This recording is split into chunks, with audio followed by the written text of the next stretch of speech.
Listo. Esta ayudantía es la recuperación de una de las semana pasada. Me faltaría nomás recuperar una, pero yo les anuncié en el chat grupal que sería recuperado como refuerzo ante el examen final. ¿Listo? Va a ser un refuerzo. Entonces, esta ayudantía vamos a tratar de hacer 4 ejercicios del capítulo 8, pero hasta lo que di en la introducción, es decir, en la ayudantía pasada, que se vio FEM de movimiento, ¿ok? Ya, cuando se mueve un conductor en medio de un campo magnético, va a producir un voltaje que en realidad se llama FEM, fuerza en movimiento, y esto va a hacer que el conductor vaya a tener corrientes. De hecho, me faltó mencionar que hay presencia de corrientes parásitas, y estas corrientes parásitas son las que hacen que el conductor se frene. Ya, es decir, si tiene un movimiento en un campo magnético, se va a crear corrientes parásitas en todo el cuerpo del material para que se frene ese movimiento. Así que eso me faltó mencionar, pero bueno, también tienen otro nombre, corrientes parásitas, o el apellido del man que descubrió, no sé, está en el libro. Pero bueno, todo el mundo lo conoce como corrientes parásitas. Así que estos ejercicios que están acá son todos los propuestos por el Mr. Rolero. De hecho, el capítulo anterior, perdón, la identidad pasada, hice 2 de los propuestos, así que vamos a continuar. Mañana, bueno, sí, mañana, porque estoy grabando un día antes de dar la identidad del martes, vamos a hacer este ejercicio, este y el 60. Y bueno, si no alcanzo hoy el 78, lo hacemos también el 78. Y también voy a dar media hora de teoría, porque no más días hasta corrientes parásitas y viene lo que es inductancia. De hecho, este capítulo está fragmentado en dos, porque yo lo vi como capítulo 28 y 29, y 30 lo vi aparte, que el 30 ni siquiera es corriente alterna. La corriente alterna tengo diapositivas, así que yo creo que se va a entender bastante bien, porque es un poco complicado pasar directa al tema. Cambié algunas cositas. Comencemos, ahora sí, 29. Como yo les digo, la primera estrategia para cualquier ejercicio es mirar un poco el gráfico, ¿no? Vemos el gráfico, tenemos un cilindro, bacán. Veo que me está indicando que tiene una corriente, ¿ya? Y que es un cilindro, en teoría, finito de longitud, ¿ya? Porque no me está diciendo que esto se alarga.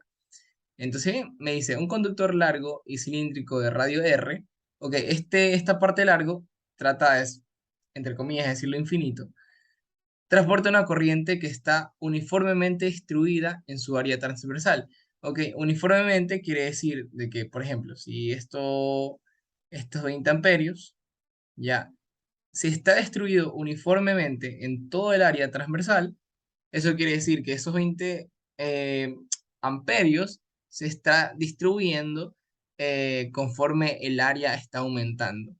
Ya, no hice una demostración cuando tocó ley de Ampere, que, bueno, ley de Ampere es algo tal que así. Lo hacemos siempre una trayectoria cerrada, ¿ya? Y hacemos como el producto punto. De hecho, es una integral de línea y te va a dar lo siguiente.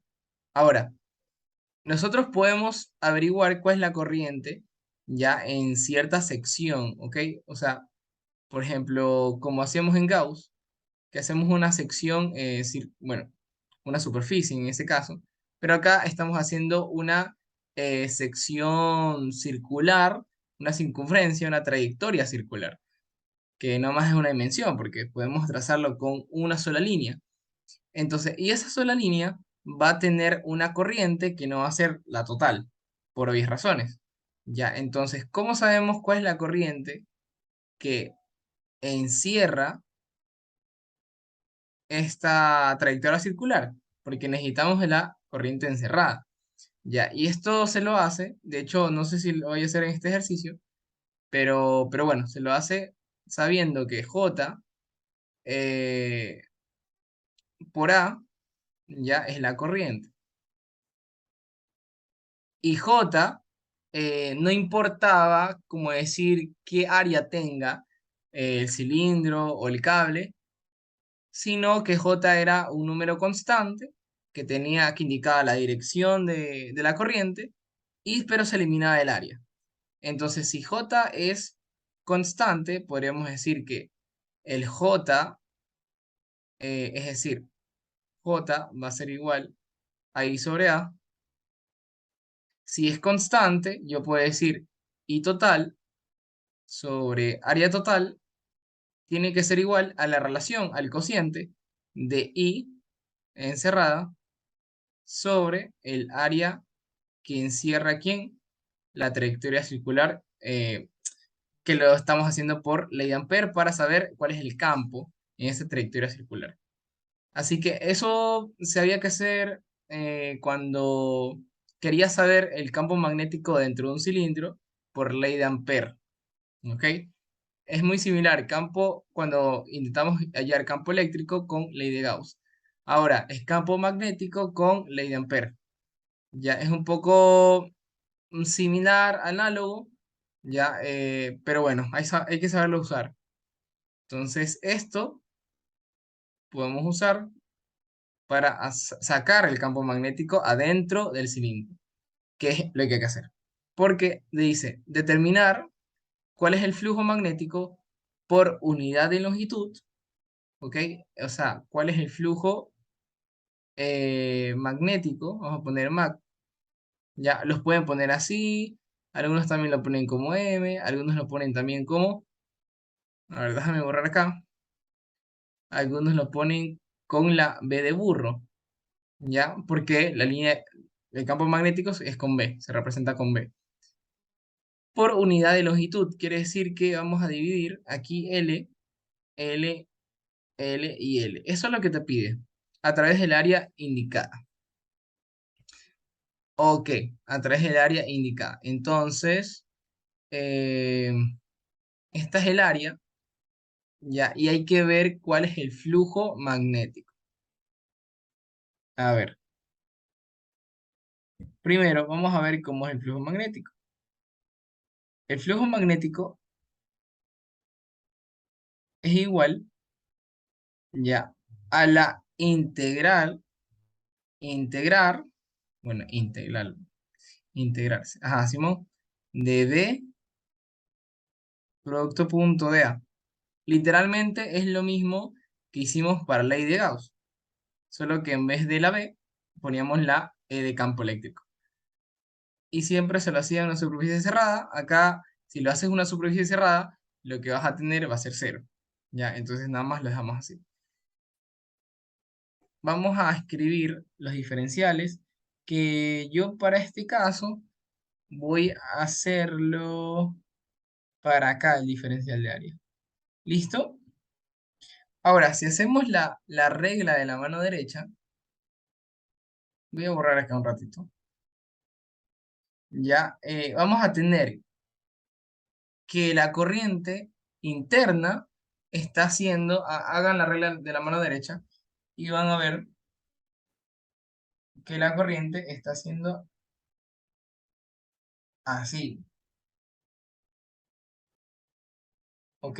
Está haciendo campos de esa forma, ¿ya? Y bueno, tracemos el eje, que justo el eje coincide con el comienzo del rectángulo.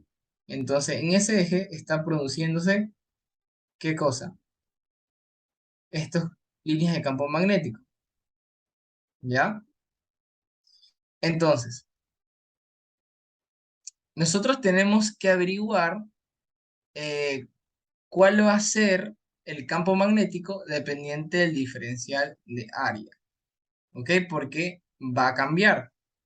Eh, a ver, vamos a hacer el campo magnético. Vamos a averiguar el campo magnético interior, ¿ok? Por ejemplo, si yo te digo, ¿cuál es el campo magnético aquí?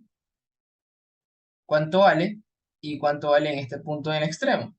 Ya, y eso va a depender, porque va a depender del radio en donde se lo mide. Entonces, apliquemos ley de Ampere. A ver, ley de Ampere es el siguiente. tenemos el cilindro, ya, y si queremos averiguar, por ejemplo, este es el eje, ya vamos a trazar el eje también.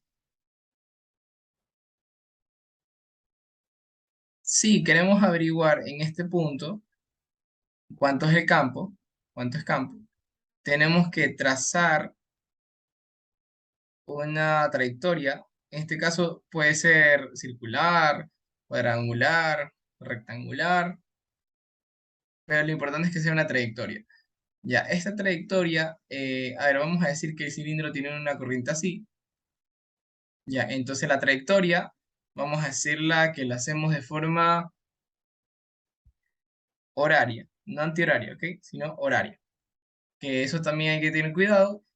La dirección como el del trayecto te lo indica tu corriente, ¿ok? Con la regla de la mano derecha.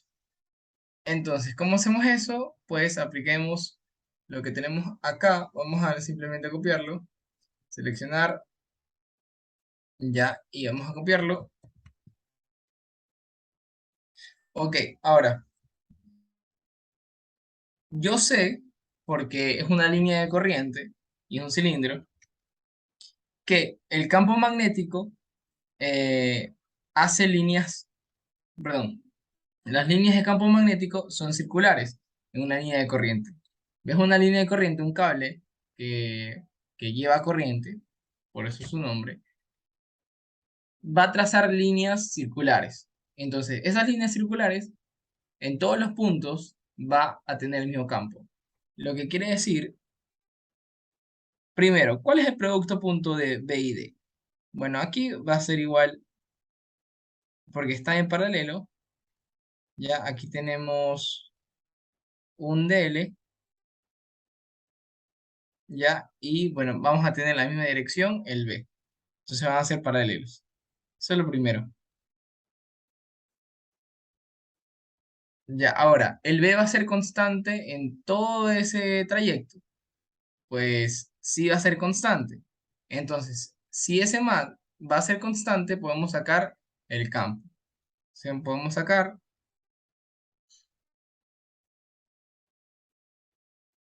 ya, y nos va a quedar lo siguiente.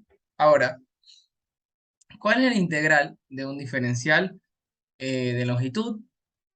Y más cuando estás haciendo toda la trayectoria circular, lo que te está diciendo es que cuánto vale L final. Bueno, aquí tendrías L final menos el inicial. Pero si estás haciendo una trayectoria completa, el inicial es cero y el final sería como el recorrido que hiciste.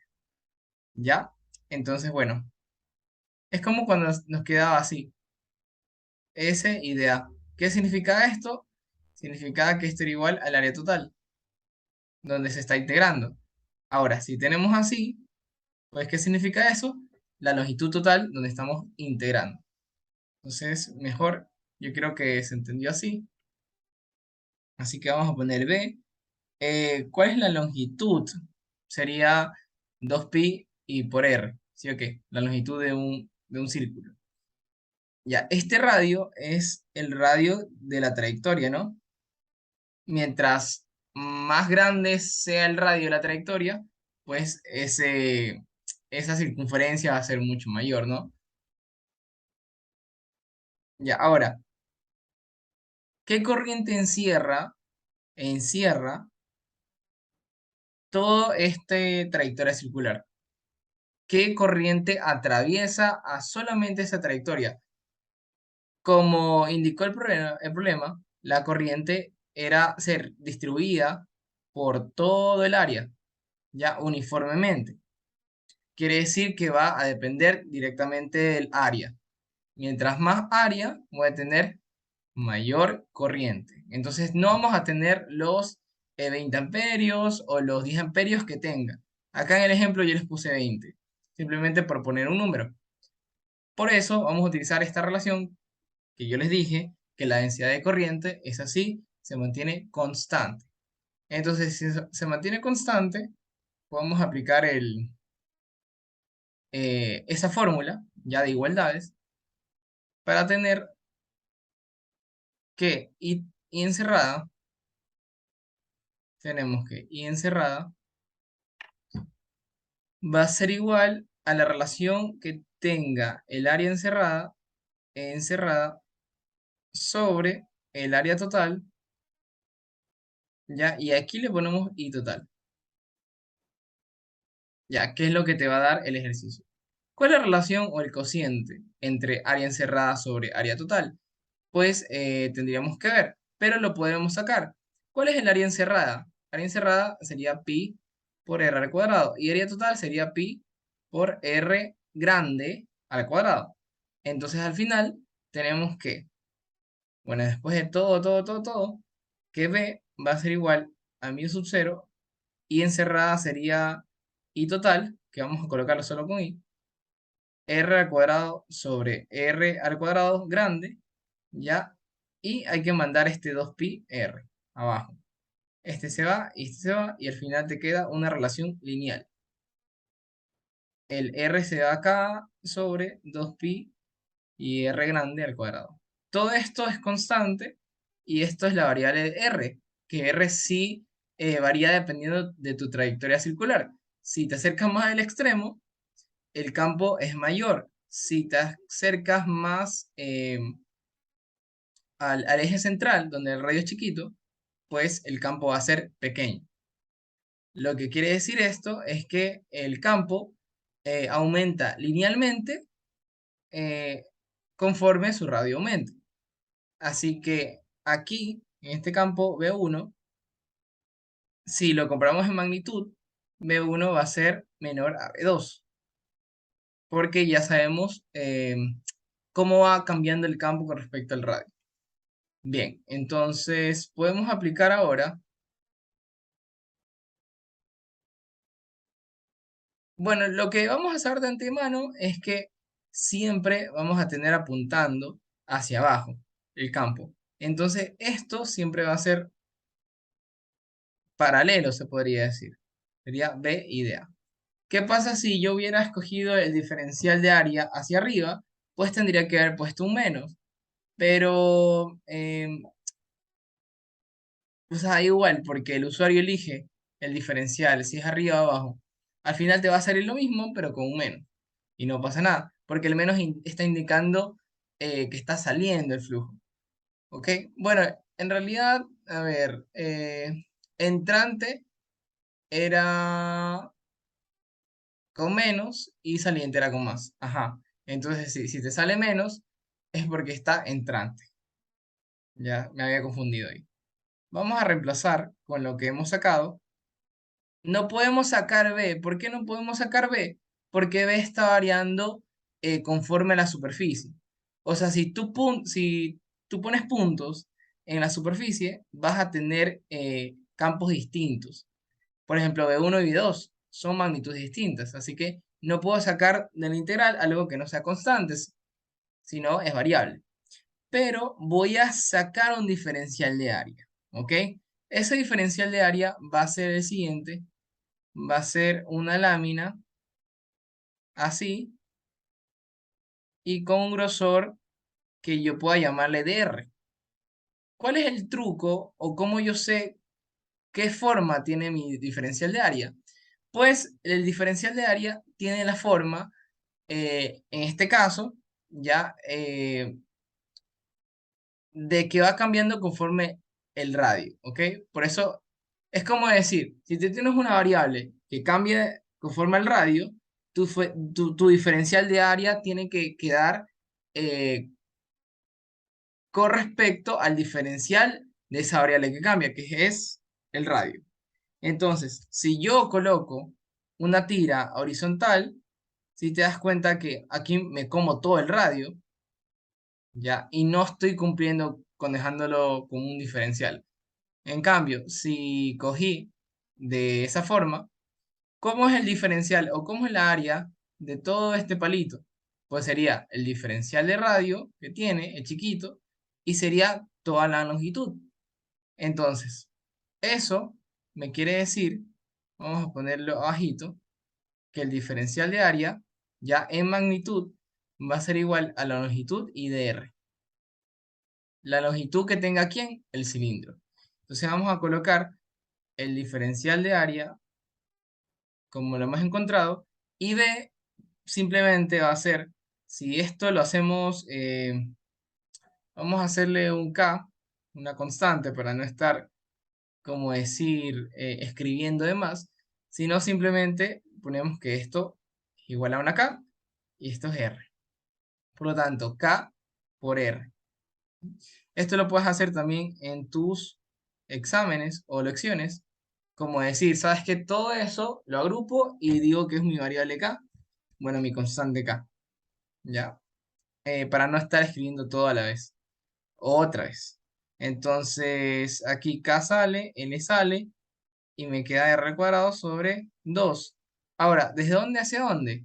Pues, si yo quiero saber cómo es el flujo de toda esta área se extiende hasta el radio externo. Entonces, tengo que poner desde 0 hasta el radio externo. Por lo tanto, me queda KLR al cuadrado sobre 2. Ahora, si reemplazo, va a salir algo interesante. El K me va a quedar mu sub 0 y sobre 2pi r al cuadrado. Esto me queda como constante K y me queda L r al cuadrado sobre 2. Se va. Y al final esta L hay que pasarla a dividir para que me quede así como me pide el problema. Ya, entonces vamos a colocar. Tenemos que la respuesta final es que el flujo por unidad de longitud va a ser igual a mu sub 0 y sobre 4pi. Esta sería la respuesta. No está tan complicado el ejercicio, a pesar de que vale o es dificultad número 3. Listo. De hecho, hasta usamos ley Ampere y todo, ¿no? Ya vamos a hacer el siguiente. Ya, el siguiente también creo que tiene que ver con conductores en movimiento. Bueno, este no estaba en movimiento, nada más era el flujo, calcular el flujo. Pero este sí tiene que ver con movimiento. Vamos a tratar de hacer esto un poco más abajo para no interrumpir arriba. Y perfecto. Ya hacemos un poco de zoom. Bien. ¿Qué vamos a tener en la figurita? Vamos a intuir o tratar de adivinar qué es lo que yo tengo. Ya, nada más viendo la figura, no voy a leer el enunciado. Yo estoy observando que tengo bueno, unos como rieles, ¿no? Y yo voy a tener una barra. Ya más o menos estoy familiarizado con la forma que tiene el sistema como tal. Tengo una resistencia, tengo una longitud de la barra y tengo que la barra tiene una velocidad v. También tengo la presencia de un campo que va hacia adentro. ¿Ok? Vamos a intentar hacer el sistema de coordenadas. Aquí tenemos X, aquí tenemos Y. Aquí vamos a tener Z y por lo tanto acá es menos Z. Bueno, tenemos que en la figura, bla, bla, bla, B vale tanto. Ya tenemos los datos. Vamos a colocarlo acá. B vale 0.8t. Tenemos que la velocidad es igual a 10 metros sobre segundos y que L vale 0.2 metros. Y también vamos a tener una resistencia que seguramente es la resistencia del cable. ¿Ok? Ahora, A. ¿Cuál es el literal A? Vamos a hallar cuál es la fe inducida en el circuito. Yo expliqué más o menos, no expliqué, no, nada de más o menos. Sí expliqué cómo se induce ya una FEM, o es decir, un voltaje acá. ¿Cómo se puede inducir? Ya, y eso tiene que ver con las fuerzas magnéticas que hacen el campo hacia dónde, bueno, o sobre dónde, sobre los electrones de esta barra que se está moviendo. ¿Ok? No sé si ponerla de una vez. porque esto era igual a B, a L, ya, y a V. Y aquí le ponemos un menos, representando que el voltaje o la FEM inducida eh, siempre se opone a se podría decir, a los cambios en el flujo. ¿Ok? Ahora, vamos a ver qué dirección va a tener esa FEM, o sea, la polaridad, si va a ser más menos o si va a ser menos más. ¿Cómo hacemos eso? Pues vamos a aplicar ley de Lenz. Primero, el campo está apuntando a la dirección está entrante, ¿no? Sería en menos Z, en menos K. Bien, la barra se está moviendo hacia la derecha. Lo que está diciendo es que se está aumentando el campo, y el flujo, perdón, el flujo del campo. Si tenemos una área, imagínate que esa barra ya se mueve por acá, ya, ahora el área que cubre esta espira va a ser toda esta área, ya, y esta área 2 es mayor que el área 0 que teníamos. ¿Sí o qué? Ahora, como yo sé que el flujo es directamente proporcional, es directamente proporcional al área, ya, ¿qué va a pasar? Si aumenta el área, aumenta el flujo. Lo que está diciendo que va a haber un aumento en el flujo del campo magnético. Ahora, ¿cómo es ese aumento? O sea, ¿en qué dirección tiene? En dirección entrante a esa espira, ¿ok? Gracias a las líneas de campo. Entonces, si es entrante, vamos a tener lo siguiente. Vamos a tener que están entrando así, ¿ya? Y conforme se mueve la barra, ese flujo aumenta porque el área aumenta. ¿Cómo yo contrarresto? Lo contrarresto haciendo una corriente, déjame ver, una corriente antihorario. O sea, de esta forma, esta corriente.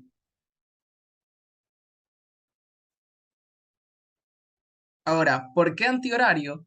Porque si ustedes hacen la regla de la mano derecha, mi pulgar está apuntando hacia afuera de la pantalla, hacia mí.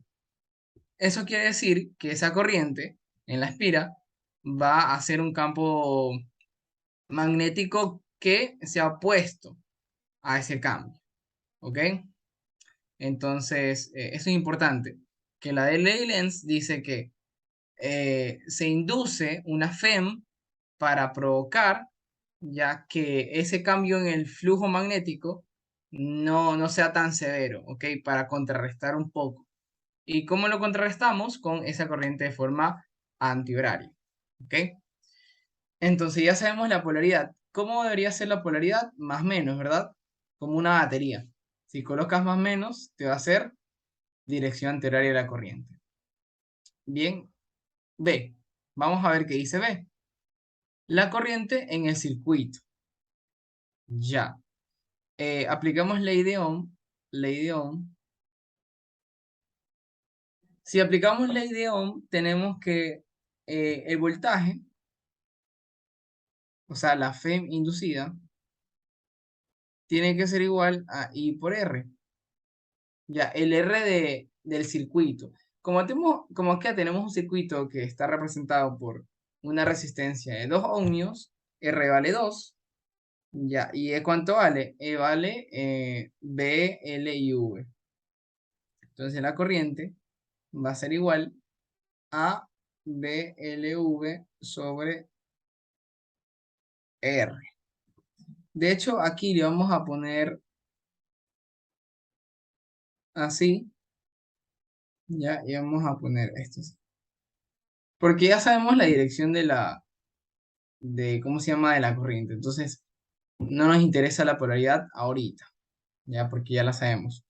Solo nos interesa la magnitud como tal. Bien, tenemos los datos, o sea, los números, y podríamos reemplazar, pero vamos a hacer la C, ya, a ver qué tal. Me dice, ¿cuál es la fuerza necesaria para mover la varilla con una velocidad constante, suponiendo un rozamiento despreciable? Es decir, no va a haber fricción y supuestamente eso va al infinito. Ya, ¿cómo sé la fuerza necesaria? Pues yo tengo que contrarrestar ya la fuerza que me hace el campo magnético. Acuérdense que si esta nota lleva corriente, ya, ¿qué sucede si lleva corriente en la dirección de J? A ver, no sé si se acuerdan que F era igual a I por L, producto cruz V. Vamos a ver qué dirección va a tener. Vamos a ver L, o sea, la dirección de la corriente va a ser en J, producto menos K. Entonces, yo sé que JK es I, entonces con ese menos vamos a tener menos I. Ya, y era obvio porque la fuerza no puede ir en la misma dirección que la velocidad. Porque estaría un poco raro, ¿no? Imagínate que tú empujas la barra, gana una velocidad y de repente comienza a acelerar infinitamente. O sea, la velocidad comienza a aumentar, y después aumentar, aumentar, aumentar, aumentar, y así, y no para nunca. Entonces, obvio, es un poquito sentido común que la fuerza sea contraria a la velocidad. Listo. Con eso vamos a desarrollar cuál es la fuerza magnética. Primero, a ver, vamos a ver cuál es la magnitud de la fuerza magnética. Es I por L por B. Entonces, para contrarrestar, ya, y que no se frene, la sumatoria de fuerzas en X debe ser igual a cero. Es decir, deberíamos aplicar una fuerza acá, fuerza prima, tal que la fuerza magnética no le gane, sino que sea igual. Ya, y tenemos que entonces va a ser igual a I L por V, la fuerza prima. Ya, D. Encuentra la potencia suministrada por la fuerza hallada en el apartado C. Ok, entonces, la potencia suministrada por la fuerza hallada en el apartado C. La potencia es I por V o corriente por voltaje. En este caso, estamos hablando de un voltaje de tipo FEM. Ya, entonces la potencia va a ser igual a la corriente que lleva el circuito por el voltaje de la fuente, pero acá en la fuente es FEM. Entonces la potencia va a ser igual I es BLV sobre R, ya, I es igual a BLV, o sea, dándonos esto al cuadrado, ¿no? Esto está al cuadrado y sobre R. Y por último me dice, no, espérate, hallar la potencia suministrada por la fuerza ya en el apartado C. Ok, tenemos que averiguar la potencia de este man. Ya, la potencia de este man es igual a F. Ya, el trabajo es igual a F por desplazamiento. Y la potencia es el trabajo sobre tiempo. Entonces, aquí nos vamos a quedar con F con velocidad. ¿Ok? Y está, de hecho, en una fórmula de la física 1. Entonces, simplemente sería I L B por V. Ya, fuerza por velocidad. I L B y L B por V. Ajá. Ya, en este caso te das cuenta que la fuerza que entrega, o sea, la fuente, ya, esta es la potencia por la fuerza F', ya, pero esta es la potencia por la fuente FEM. Vamos a ver si podemos darla igual. Porque si es igual, estamos diciendo que la fuerza que estoy haciendo para mantener constante la velocidad, la potencia que le estoy metiendo es la misma potencia que estoy gastando. Ya, vamos a ver. Esto sería igual LB de saco, ya, y me queda BLV sobre R. Ya, ok, me queda así. Y esto es la corriente. Ya, y efectivamente, me queda el mismo resultado, que la potencia de la fuerza prima tiene que ser igual a la potencia de la fuente E, la fuente de Fe. Y por último, la producción de calor por efecto Joule y al cuadrado por R, por unidad de tiempo. Pues ya nos están diciendo, ¿no? Eh, y por R. Ya, vamos a hacer esto al cuadrado. Si hacemos R al cuadrado, nos quedaría así. Ah, no, así nos quedaría. Esto se va y me queda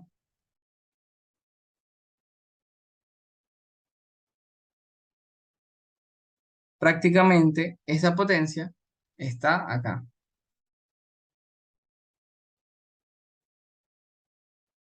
Ya, lo que quiere decir que la corriente está consumiendo,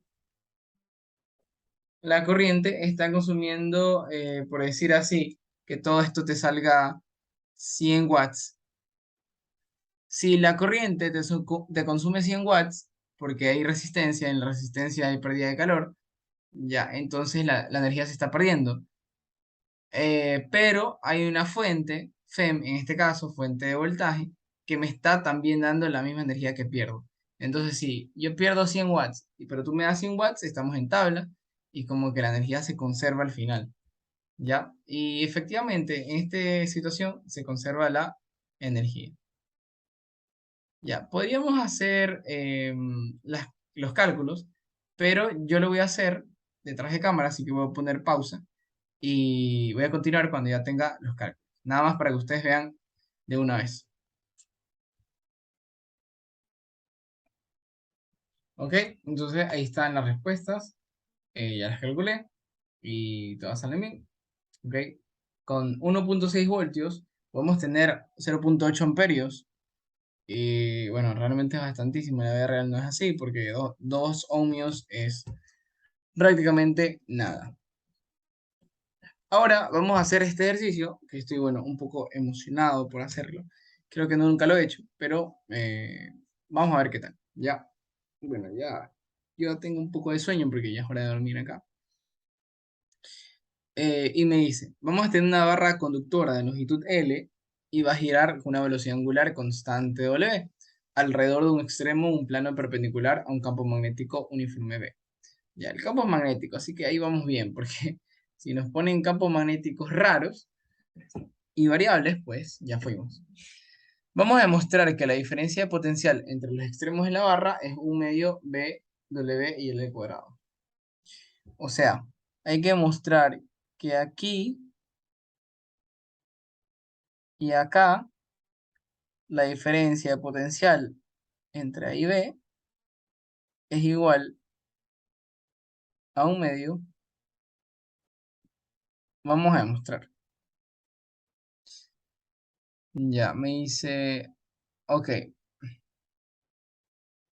me dice que gira alrededor de un extremo. Es decir, que vamos a coger como este punto como pivote. Ya, ahora,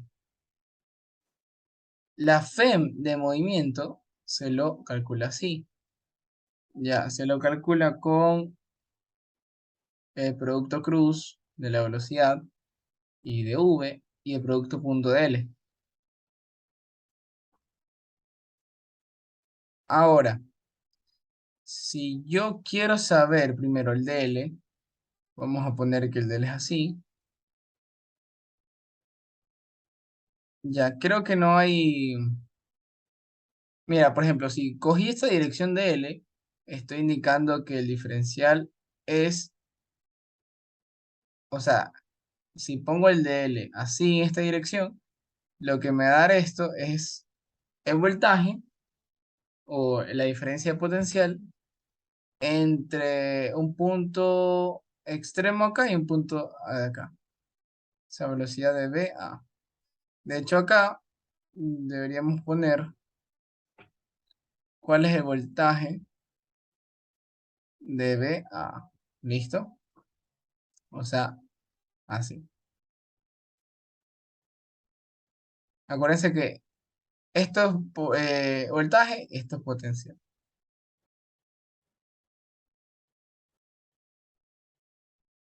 Ya bien. Cogemos el diferencial de L. Ya sabemos si nos da el diferencial negativo, qué quiere decir, cómo es la polaridad. Y nos falta averiguar cómo da esto. ¿Ok? Entonces, primero, B, en teoría, ya la dirección debería ser más o menos así. Ya, me invento. Pero la dirección de V es, es como entrante. No, a ver, sí, es entrante.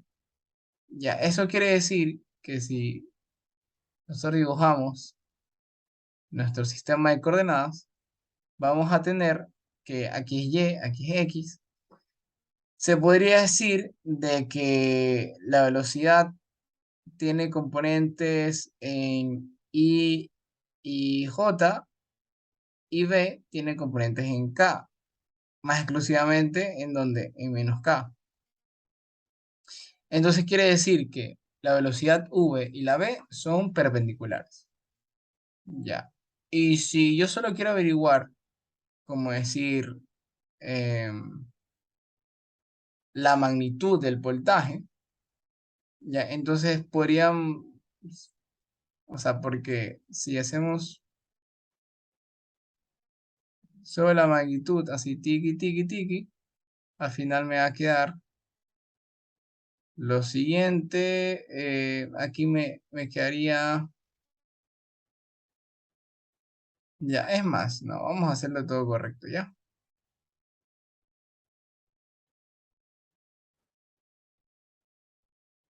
Ok, ya, no sé qué dirección me da esto, ya, pero me va a dar una dirección perpendicular. Ahora, esa dirección perpendicular va a ser paralela o antiparalela a este diferencial de L. ¿Ok? Entonces, ¿cómo yo sé cuál va a ser? Pues vamos a hacer un truquito. Vamos a decir que aquí este es Y positivo, esto es X positivo.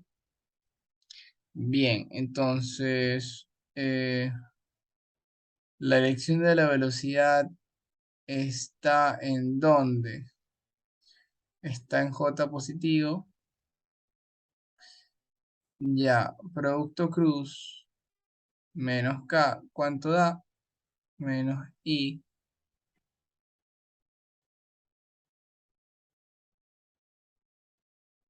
Ok, entonces está antiparalelo. A ver, déjame ver otra vez. J, ya, y menos K. Menos K es entrante. ¿Está entrando? Sí. JK es I. Si me da menos I. Entonces, esta vaina ya está antiparalelo. Que vamos a tener lo siguiente.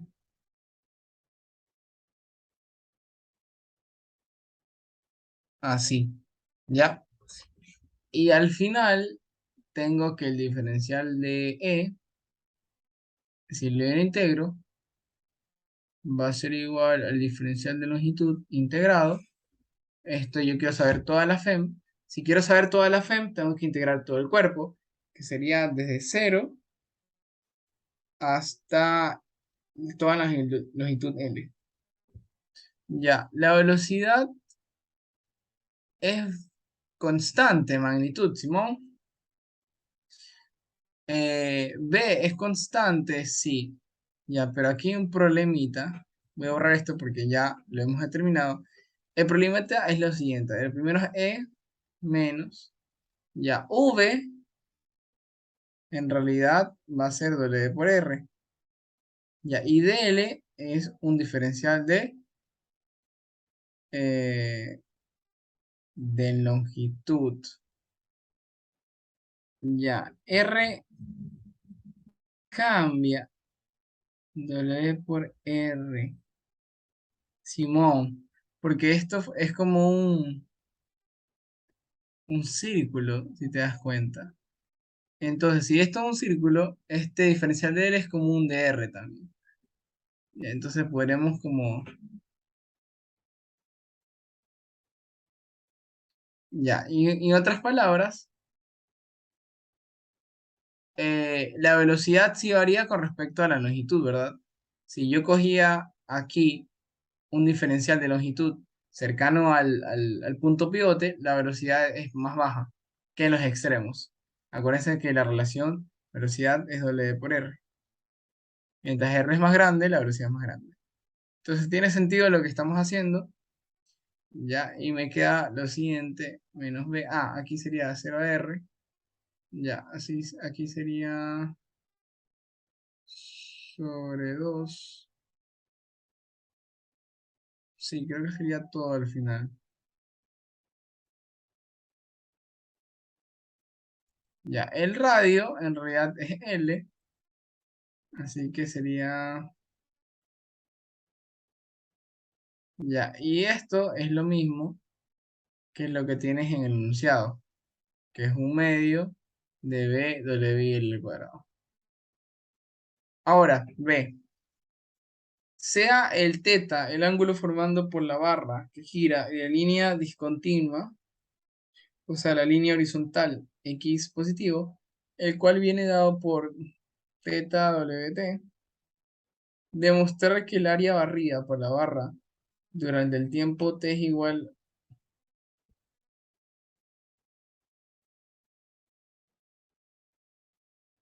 Ok, ok, entonces a ver, el área, demostrar que el área barrida por la barra durante el tiempo t es un medio de L al cuadrado y teta. Ya, a ver, ¿qué pasa? Si tú barres, supongamos que esta es la barra, ¿no?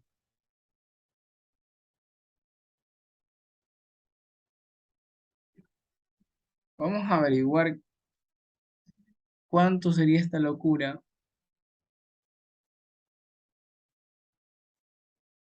Listo. A ver, esto sería teta y teta es igual a W por T. ¿Cuánto sería esta área barrida? Bueno, vamos a ver el área de una sección circular, porque es que yo no me acuerdo. Vamos a averiguar el área de la sección circular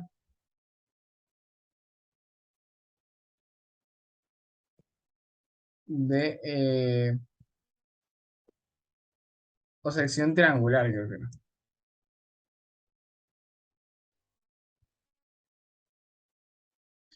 No, área de sector circular, se dice. Es radio al cuadrado teta sobre 2. Entonces sería radio al cuadrado teta sobre 2. Ese sería el área.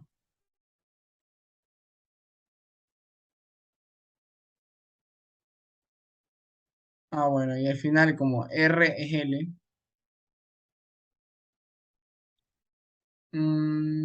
Ya. O sea, lo demostramos, pero sabiendo el área de un sector circular. Pero ¿cómo sabemos que el área barré por la barra durante el tiempo t? Es un medio del cuadrado teta. Bueno, supongo que nos ha de servir para el siguiente literal, donde es calcular el flujo que atraviesa el área del apartado anterior, ¿ok? Y aplicar la ley de Faraday. Vamos a ver el flujo. Ya, ok, listo. Entonces el flujo es igual a área por B. Listo, ya tengo B, que es uniforme, bla, bla, bla, bla, bla, bla. Ya, y vamos a hacer que esto sea positivo, es decir, que el flujo sea saliente del área, de esta área. Y entonces al final me va a quedar el ta, ta, ta, ta y B. Ya, y vamos a aplicar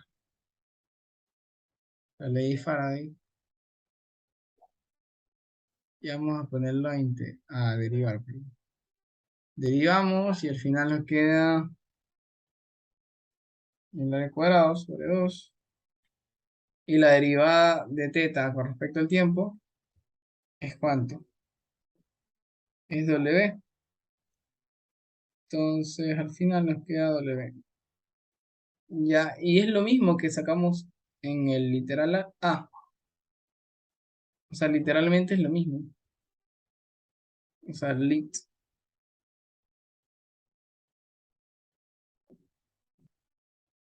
Bien, y por último, ok. Nada, que la fuerza electromagnética generada en el movimiento de la barra es tanto. Y Simón, prácticamente lo hemos demostrado, ¿no? El A, B y C. No estaba tan difícil para hacer un capítulo, perdón, un ejercicio de tres puntitos, pero bueno, mejor para nosotros, ¿no? Vamos a dejar esta identidad hasta ahí nomás, ya, porque si no, pues es más cansado para ustedes y para mí también, ya. Y este sí me tardó como unos 15 minutos, 20 minutos. Y ya es un poco tarde, así que nada, dejamos esta identidad de 1 hora, ya, ya la recuperamos y nos faltaría una a recuperar que ya dije, como repaso para el examen final. Listo, nos vemos el día martes 16 de agosto, o sea, hoy día, viendo inductancia y haciendo los ejercicios restantes, ¿ok? Bueno, gracias a los que vieron el video, ya hemos acabado el semestre, así que vamos y suerte en su proyecto.